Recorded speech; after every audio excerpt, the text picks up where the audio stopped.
Welcome to the Brute Squad.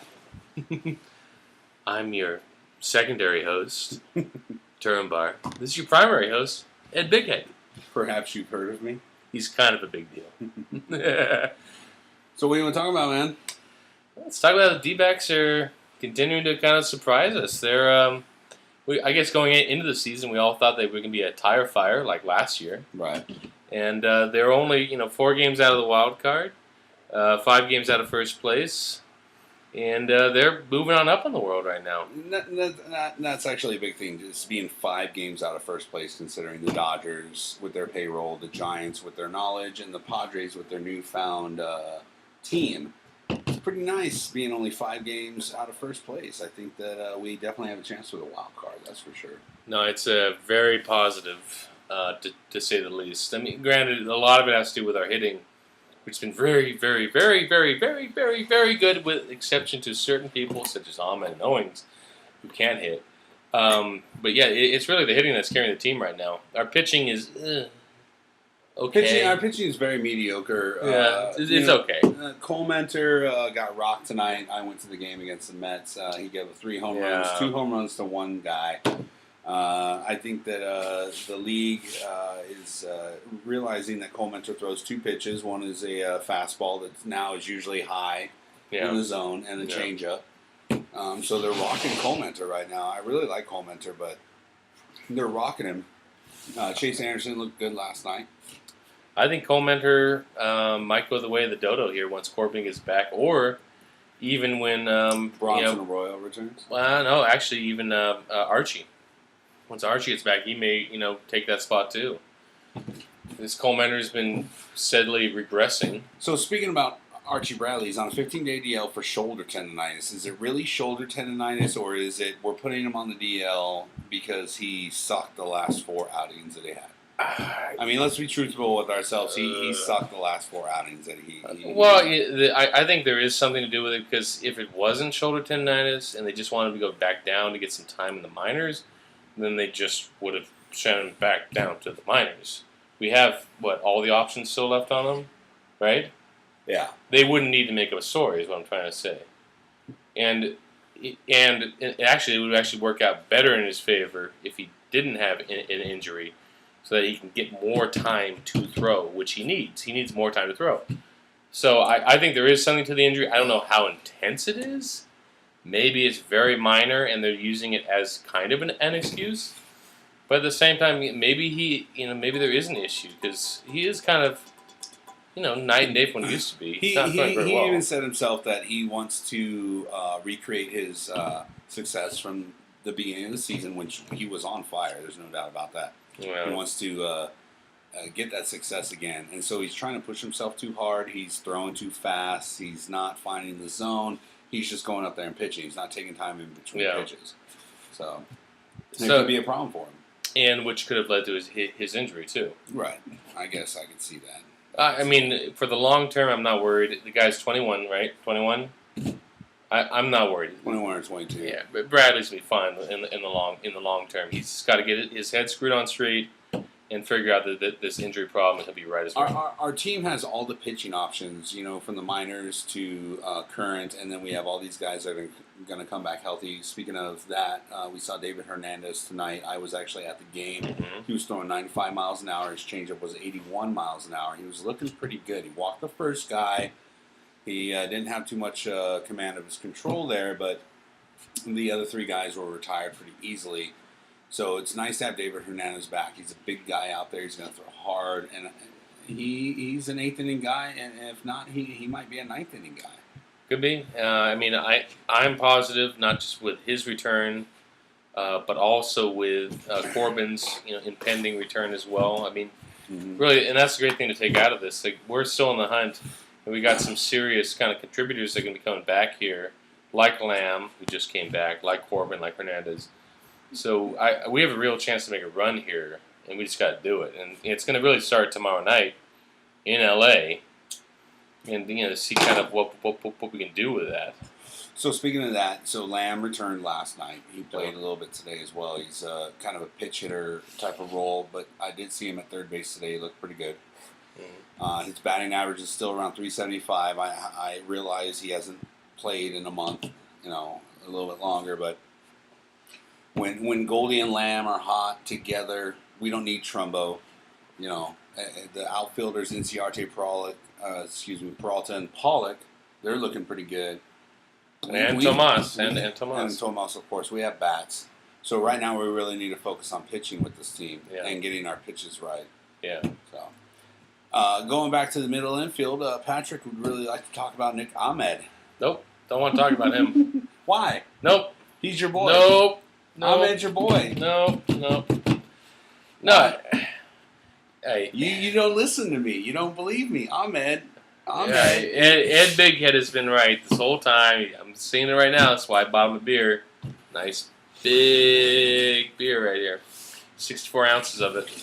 Because he is right. Ahmed, great fielding. No one's going to take anything away from his fielding. The guy's a wizard out there. But he can't hit. No. The kid cannot hit. Yeah, no, he makes some very poor decisions behind the plate. Actually, just like Owings. Owings swings at everything. And I'm not advocating for Owings either, but Owings still has a .40 better batting average than Ahmed does. I mean, Ahmed is swinging at stuff that's bouncing in front of home plate, a foot in front of home plate. No, he's got issues. Wrong with him. He's got issues. Okay, so we're saying it here. Ahmed is great defensively. Mm-hmm. Okay, it's good defensively. But his bat's not there. What do we do with him? How long does Mark Grace and Turner Ward have to work with this kid until something changes? The only thing right now we can do is wait and see what's going to happen behind him as far as like guys in the minors. Is Drury to say? I think Drury's a second baseman, but is he ready to the point where we just slide Owings over to short, put Drury in a second? I mean, really, that's the only pressure we can put on him right now. We're not going to trade for shortstop. We're a rebuilding team. Oh, you mean like when we traded away Didi Gregorius, who's a young cat. Didi Gregorius is young. He's about the same bat, though. I mean, really, he's not markedly. He's not markedly better. He's not markedly better, but he's better with the bat. Dude, the stats show that. The stats show that he's better. And again, I'm going to harken back to my same old argument. We got rid of Gregorius so Owings could play shortstop, and Ahmed's at shortstop, and Ahmed can't hit. I'm just saying that the only way we're going to move him or motivate him is if someone in the minors is ready to slot in. And right now, as far as I've heard, if anyone watching or listening can correct me, there's no one ready right now. And I don't really buy that argument. I think that if anybody has motivation, it's the motivation that you're on a Major League Baseball team. That's what all these young guys want to do. They want to play Major League Baseball. They want to be in the big leagues. And where's his motivation? And that's all idealistic, though. It's all idealistic, though. It's true. Dude, he's batting 200. Cole Mentor has a better batting average than he does. I'm just saying. I'm just saying. It's what you're saying is true, but it's all idealistic. Not everyone thinks like that. They should. They should, but they don't. I think that we could probably bring up, not even Drury, we could bring up a double-A guy to play shortstop. He probably won't be as defensively gifted as Ahmed. He'll probably have a couple errors, but he'll probably bat a little bit better than Ahmed. Oh, and what I'd be curious to see is how much our team benefits from that good defense versus the good bat. Because I think that's one of the big things from the Trumbo trade is we got rid of a defensive liability, a Glacier, out in right field. He moves like a Glacier, too. Yeah, he did. I mean, just the other night with Tomas playing right field, he made a great play, running catch, for what easily would have been a triple play if Trumbo was there. Easily. I think, I know what you're saying, it's frustrating to see a bad bat out there, but our defense is solid. Our defense is solid, but... And our batting's really good, and a lot of our guys are batting over 300 or very close to 300. Yeah. I'm not believing the hype with Ahmed. He needs to bat. And I'm not discounting that because I'm drinking your Kool-Aid right now. Ahmed's kind of pissing me off with his bat, but at the same time, I'm curious to see, and I'm sure some of the guys posting here are going to say, is our team better off defensively, even though we're sacrificing, on the offensive side. So essentially, I'm hearing you, essentially we have two pitchers in the lineup. right now, only because We do. Ahmed is great defensively. But Yeah. my entire argument has always been any person you put at shortstop that came up through the ranks as a shortstop or has played Yeah. the middle infield Yeah. is going to be just as good as Ahmed.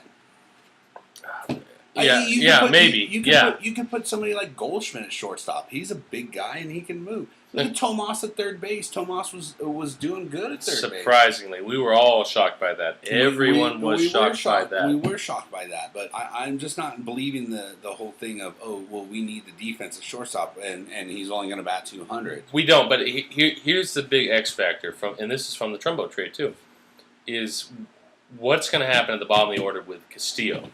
Castillo's probably going to be our everyday catcher, right? Would you say he's going to be our everyday catcher? No, I think that they're going to platoon that position with Sultan Almakia. You think so? Mm-hmm. I think Castillo is eventually going to win out on that. Eventually going to become the everyday catcher. Okay. And I think he's going to eventually improve that batting average there to the point where, we're going to be able to cover up Owings and Ahmed's not so stellar, batting. But why do we have to cover up these guys?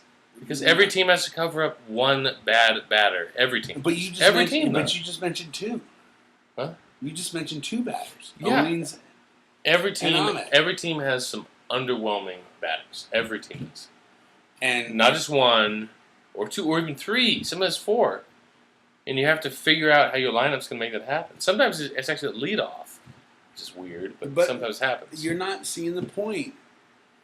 Your point is defense. My point is offense. We can have defensive middle infielders that can bat more than 200. And right now, I don't think that they're in our system. And if they are, they're not ready yet. They don't have to be in our system. Look at Aaron Hill. Because we would have seen them. Look at Aaron Hill. We would have seen them up, though. Look at Aaron Hill. Aaron Hill, we're trying to get rid of, though. I'm talking about the future of the team. I don't want the future of the team to be batting 200. Neither do I. But I'm saying that if they're in our system, that person would be up now. We are not committed to millions of dollars with Ahmed or Owings, for that matter. We're not committed to them at all. Okay, so let's change the subject. Let's go to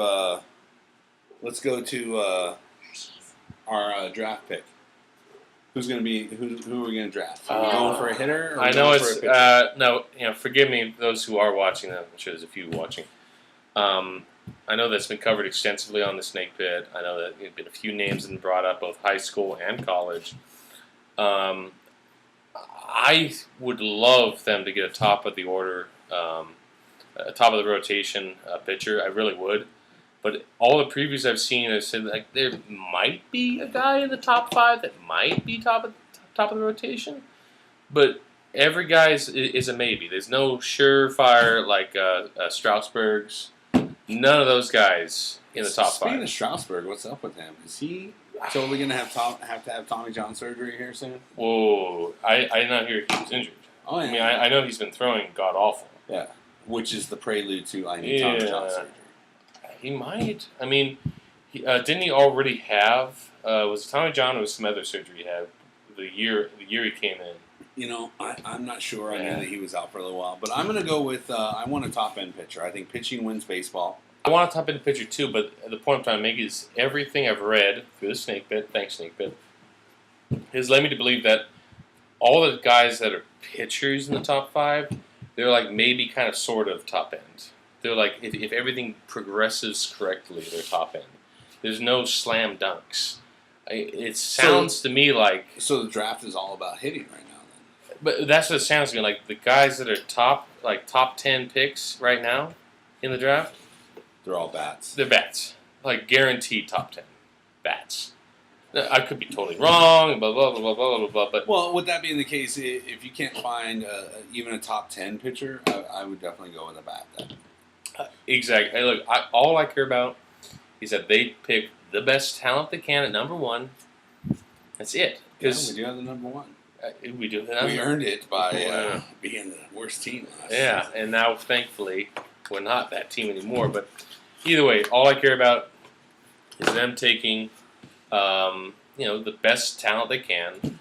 And if they somehow see that best talent's at top of the rotation starting pitcher, God bless them. That's great. But just everything I've seen seems to suggest that it's gonna be a bat. And I think this as a shortstop, Brandon, someone. Oh, Yeah, yeah, bring him up immediately. yeah. Right, start him tomorrow. So, okay, we have this big, long away series. We've got the Dodgers, the Giants, the Angels, and the Angels return here. They're splitting the series here. We are the Brute Squad. We appreciate you watching us. We'll see you the next time. Have fun.